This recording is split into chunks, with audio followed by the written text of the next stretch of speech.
ارشاد فرمایا مدنی کریم صلی اللہ علیہ وسلم نے فرمایا جو نماز کی پابندی نہیں کرتا اسے میرا امتی بننے کا اور مجھے نبی کہنے کا کوئی حق نہیں۔ کتنی پیاری فضائل اعمال میں حدیث موجود ہے۔ فرمایا میرے پیارو اگر کسی کے آگے گھر کے آگے سے کوئی نہر بہ رہی ہو، وہ نہر کے اندر 3 دن میں 5 مرتبہ غوطہ لگائے، کیا اس کے جسم پہ کوئی میل رہے گی؟ عرض کی گئی نہیں۔ فرمایا یہی نماز کی مثال ہے۔ فرمایا جو اللہ کا بندہ 5 وقت کی نماز پڑھے گا، جیسے نہانے والے کے جسم پہ میل نہیں رہتی، نماز پڑھنے والے کے جسم پہ کوئی گناہ نہیں رہتا۔ نہیں یقین آتا جنہوں نے نہیں پڑھی، میں نے بھی ابھی نہیں پڑھی، انشاءاللہ وضو ہے پڑھوں گا، اور جنہوں نے نہیں پڑھی، کل ہی میں ایک جگہ بات کر رہا تھا، ایک ساتھی میرے ساتھ 3 نمازیں چھوٹ گئی۔ میں نے کہا خدا پاک کی قسم تجھے قرار کیسے آ گیا؟ پیشاب آتا ہے کیے بغیر رہتا نہیں، پخانا آتا ہے کیے بغیر رہتا نہیں، بھوک لگتی ہے کھائے بغیر رہتا نہیں۔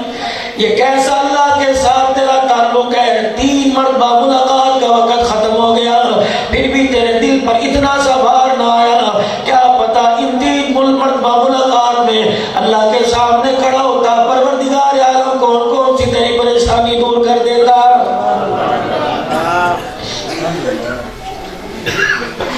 پھر نماز کے لیے آیا کرو، ذرا پر ٹھن کے آیا کرو۔ اپنی طرف سے بھی کہہ رہا، اگر بن ٹھننے کی نوبت نہ آتی، بن ٹھننے کا حکم نہ ہوتا تو پروردگار عالم نماز پڑھنے سے پہلے وضو کا حکم نہ کرتا، اور بندے ہاتھ دھو کے، منہ دھو کے، پیر دھو کے، اپنے منہ کی کلی کر کے، ناک صاف کر کے میرے سامنے آ۔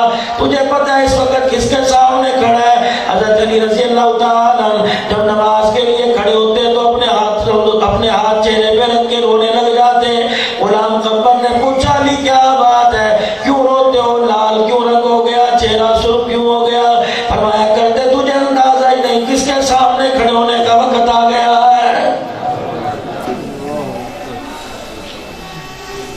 عمل کی توفیق تو ہر کوئی کو دے دیتا ہے، مرضی سے وہ اپنی قبول کرتا ہے۔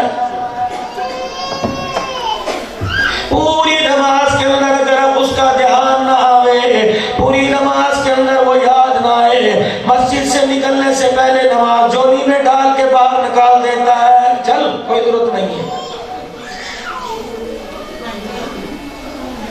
5 وقت کی نماز پڑھنے والوں اپنے احتساب میرے سمیت کرو، ایمانداری سے اللہ اکبر سے لے کر سلام پھیرنے تک بتاؤ کتنی مرتبہ اللہ کا دھیان آیا۔ رائیگڑھ کے بزرگوں میں بڑے معتبر بزرگ سے میں نے ایک مرتبہ سنا تھا، غالباً 2006 یا 2007 میں، بہت ہی بڑے اللہ والے تھے، فرمانے لگے یہ عبدالوہاب جو منبر پر بیٹھ کے بیان کر رہے ہیں، جب یہ نماز کا سلام پھیرتا ہے فرشتے اس کے سلام کا جواب دے دیتے ہیں۔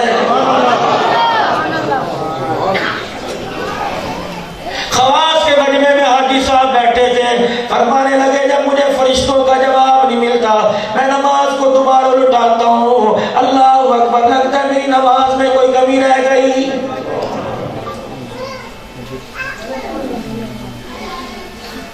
آج ہماری نمازوں کا حال دیکھ لو، بجلی چلی گئی پتہ لگ گیا، پلک بند ہو گیا پتہ لگ گیا۔ یہ وہ لوگ تھے جو نماز کی حالت میں کھڑے ہوا کرتے تھے، گھر میں آگ لگ جایا کرتی تھی، محسوس ہی ہوا کرتا تھا۔ یہ محمد زکریا ملتانی رحمت اللہ علیہ ملتان کے اندر آرام فرما رہے، ان کا دوا شفق الدین رحمت اللہ علیہ بولی کلندر رحمت اللہ علیہ کے والد محترم جب ملتان کے اندر پڑھنے کے لیے آئے، اس شاگرد رشید کو دیکھ کر حضرت بہاول زکریا ملتانی نے اپنی بیٹی سے نکاح کر دیا۔ کچھ عرصے کے بعد بیٹی کا انتقال ہو گیا، حضرت فخر الدین رحمت اللہ علیہ اکیلے رہنے لگے۔ ان کی تنہائی کو دور کرنے کے لیے بہاول زکریا ملتانی رحمت اللہ علیہ نے دوسری بیٹی کا رشتہ دے دیا۔ بیٹا شاہ صدر الدین رحمت اللہ علیہ کھڑا ہو گیا، کہنے لگا ابا جان تو رشتہ دے، لیکن میں اس رشتے میں رضامند کوئی نہیں، میرے بہنوئی کا ابھی پورا تقویٰ نہیں ہوا، اللہ کے ساتھ اس کا تعلق مضبوط نہیں ہوا، ایسے آدمی کو داماد بناؤ، میرے ایمان کی غیرت گوارا نہیں کرتی۔ بہاول زکریا ملتانی رحمت اللہ علیہ نے فرمایا بیٹے کیا دیکھ لیا؟ کہ کل فجر کی نماز تھی، امام صاحب نماز میں قرآن پڑھ رہے تھے، ملتان کی گرمی سے بچنے کے لیے میرا بہنوئی اپنے کرتے کے دامن سے پنکھا جل رہا تھا۔ ایسے آدمی کو داماد بناؤ جسے اللہ کے سامنے کھڑے ہوتے ہوئے گرمی سردی کا احساس ہونے لگ جائے، میری ایمان کی محنت گوارا نہیں کرتی۔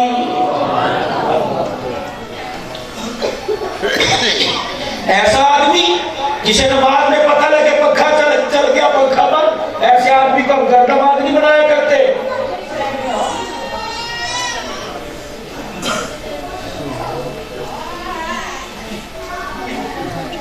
شاہ فخر الدین رحمت اللہ علیہ کو جب پتہ لگا سب کچھ چھوڑ چھاڑ کے پانی پر چلے گئے، کرنال کی گلی میں پھر رہے تھے، خواجہ نعمت علی کرمانی رحمت اللہ علیہ سے ملاقات ہوئی۔ فخر الدین تو ملتان پڑھنے کے لیے گیا تھا، کیا ہوا؟ کہنے لگے یہ معاملہ ہوا۔ حضرت نعمت علی کرمانی رحمت اللہ علیہ فرمانے لگے کہ میری بھی بیٹی جوان ہے، لیکن مجھے اس بات کی گارنٹی نہیں کہ وہ عابدہ زاہدہ متقیہ پرہیزگار ہے کہ نہیں۔ اللہ والے پھر کیا ہے کہ اس بات کی گارنٹی ضرور دیتا ہوں، اللہ کی عزت کی قسم ہے، فجر کی نماز پڑھ کے قرآن کھول کے بیٹھ جاتی ہے، اللہ اکبر، اس وقت تک ناشتہ نہیں کرتی جب تک پورے قرآن کی تلاوت نہ کر لے۔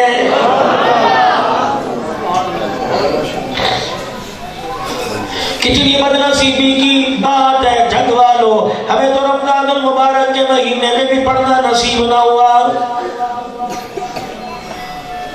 جمعہ المبارک رمضان المبارک کے مہینے میں آیا، ہم نے کہا دکان کی چھٹی ہے، روزہ رکھنے میں مزہ آئے گا، اور میرے عزیزو پہلی چیز خدا کی مصروف چیز اپنی ہفتے کے دن روزہ رکھتا، کاروباری مصروفیت میں روزہ رکھتا، ادھر قریب تجھے پیاس لگتی، ادھر کلیجہ منہ کو آتا، تیری کیفیت کو دیکھ کر پروردگار عالم تیرے لیے حوض کوثر کا وعدہ کر لیتا۔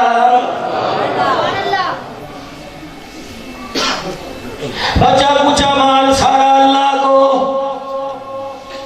تن کا کپڑا جب اپنے پہننے کو دل نہ کرا مدرسے میں دے دیا، کھانا بچ گیا مدرسے میں دے دیا، جوتی گھس گئی غریب کو دے دی۔ لن تنالوا البر حتى تنفقوا مما تحبون، جس چیز کو کلیجہ پسند کرے، جس چیز کو جدا کر دے، آنکھ میں آنسو آ جائے، وہ چیز میرے راستے میں دو، تب تمہاری محبت قبول ہوگی۔ تم دیکھتے نہیں نبوت کے گھرانے نے اللہ اکبر میرے راستے میں وہ حسین دیا جو زمین والوں کو بھی پیارا تھا، آسمان والوں کو بھی پیارا تھا۔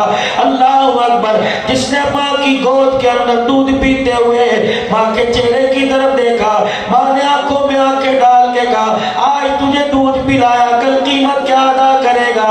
دودھ پیتے بچے نے ماں کی طرف دیکھ کے کہا تو نے مجھے گود میں قرآن سنایا، میں تجھے نیزے کی نوک پہ چڑھ کے قرآن سناؤں گا۔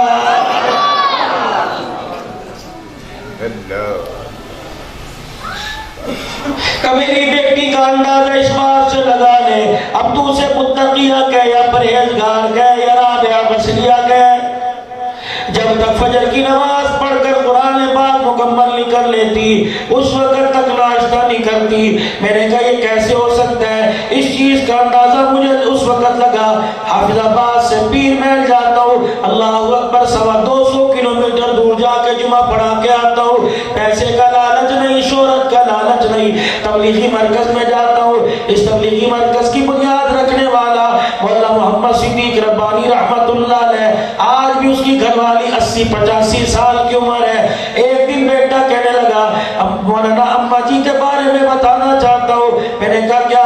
اماں جان صبح ناشتہ کر کے قرآن کھول کے بیٹھتی ہے، عصر کی نماز بعد میں پڑھتی ہے، جب تک پہلے اللہ کا پورا قرآن مکمل کر لیتی ہے۔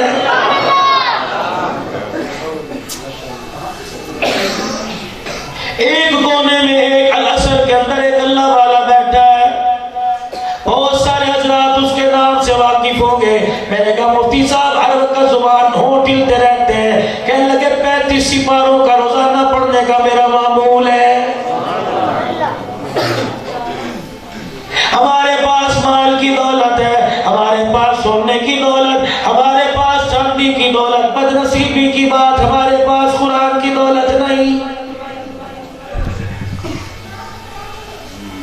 سال سال گزر گئے، اللہ اکبر، ٹی وی کو روزانہ آن کیا، سکول کی کتابوں کو روزانہ کھولا، لاریب کتاب کو، نہ ماں باپ کو، نہ بہن بھائی کو، نہ نوکر کو، نہ خادم کو، نہ ملازم کو، نہ مالک کو. سال سال گزر گیا، قرآن کھولنے کی توفیق نہیں. اور لوگوں، جامع مسجد میں آنے والوں، جب نماز پڑھ کے منہ موڑ کے دروازے پہ جاتے ہو، یا الماریوں میں پڑا قرآن فریاد کر کے کہتا ہے اور میرے سے بھی ملاقات کر جاؤ، آج دنیا کے اجالے میں ملاقات کر جا.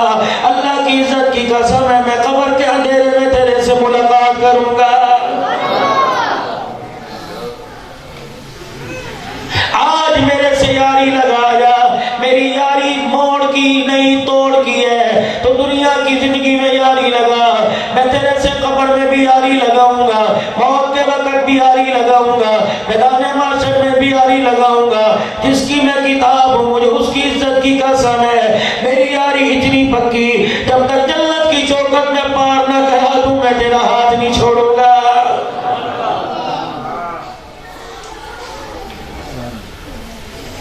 امیرو غریبو، ریڑی بانو، دکاندارو، ملازم پیشہ حضرات کیوں ہو، میرے عزیزو، صبح جہاں 8 بجے اٹھتے ہو، وہاں میرے عزیزو فجر کے وقت اٹھ جایا کرو. جب 7 بجے اٹھتے ہو، 6:30 بجے اٹھ جایا کرو. 7 بجے کہیں جا کے سورج نکلتا ہے، وضو کر کے نماز پڑھو، 2 منٹ کے لیے قرآن کھول کے بیٹھ جاؤ. پوری سورت پڑھنے کی ضرورت کوئی نہیں، 2 آیتیں پڑھ کے چلے جاؤ. اللہ کی عزت کی قسم ہے، 2 آیتیں پڑھنا تیرا کام ہے، سارا دن نور کی برسات تیرے پہ کر دینا مالک کائنات کا کام ہے.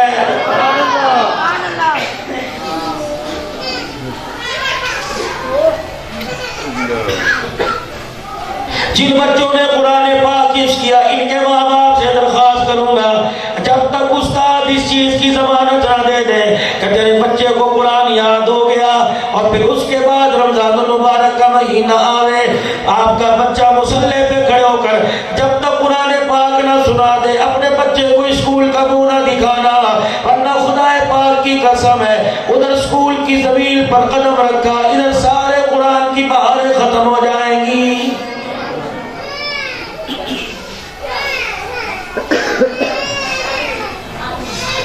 خدا کے واسطے اس دولت کو لینے کے لیے پروردگار عالم کے دربار میں اپنے آپ کو قبول کروا لو. پوتوں والو، دوتوں والو، نواسوں والو، بیٹوں والو، بیٹیوں والو، آج اللہ کے دربار میں گھر جاتے ہیں میرے عزیزو، ذرا ایک آنسو نکال کے رو کے چلے جانا. الہ العالمین، آج جتنے بچوں نے قرآن پاک پڑھا، یا اللہ یہ سعادت میرے بچوں کو نصیب فرما دے. خدا پاک کی قسم، پھر دیکھنا اگر تیرے میرے گھر میں قرآن کا بوٹا لگ گیا، اس کی ہوا کے تو کیا کہنے، اس کی چھاؤں کے کیا کہنے، یہ قرآن کے درخت کی تو کیا ہی بات ہے. اس کی چھاؤں گھر میں بھی کام آتی ہے، اللہ کی عزت کی قسم قبر میں بھی کام آتی ہے.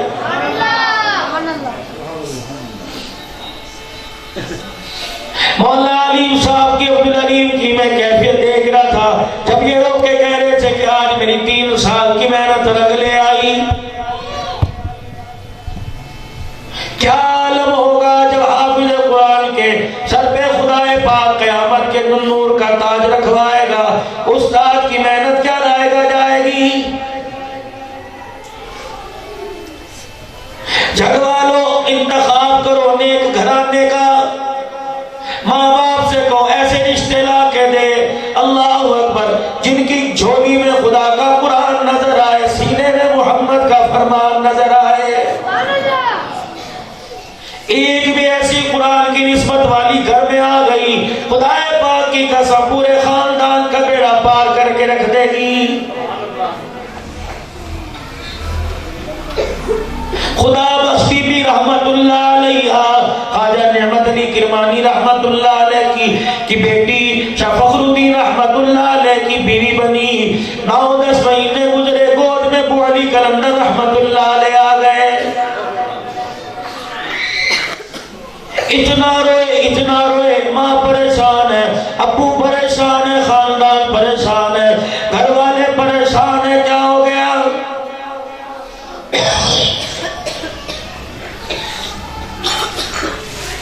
طبیبوں کو بلا لیا، حکیموں کو بلا لیا، معالجوں کو بلا لیا، پتہ نہ لگا، مرض کی تشخیص نہ ہو سکی کہ اللہ غنی کیا بیماری ہے۔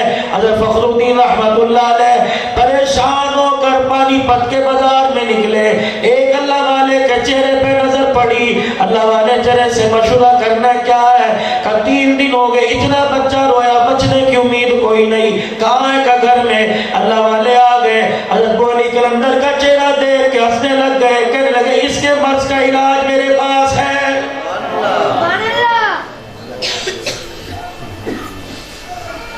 کا دوائی والا صندوق کوئی نہیں، کوئی بکسا باز نہیں، کہ اس کی ضرورت کوئی نہیں۔ اللہ والے نے حضرت بولی کلندر رحمت اللہ علیہ کو گود میں اٹھایا، اٹھانے کے بعد کچھ اس کان میں پڑا، کچھ اس کان میں پڑا، فوراً رونی بند ہو گئی، رونا بند ہو گیا۔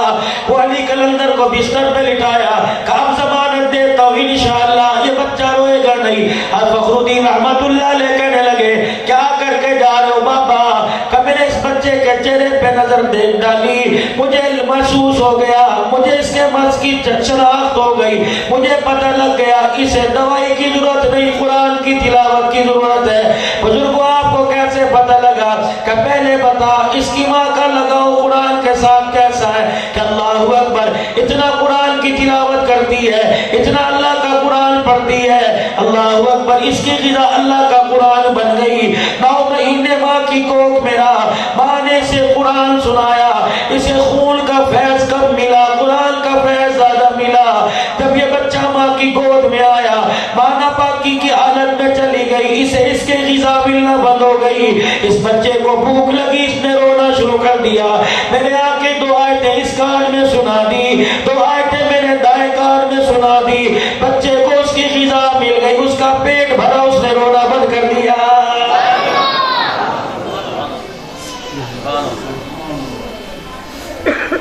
آج میری بہنوں میں تمہارے سے پوچھتا ہوں، یہ بچے کی غذا تمہیں مارکیٹ سے کیوں نہیں ملتی؟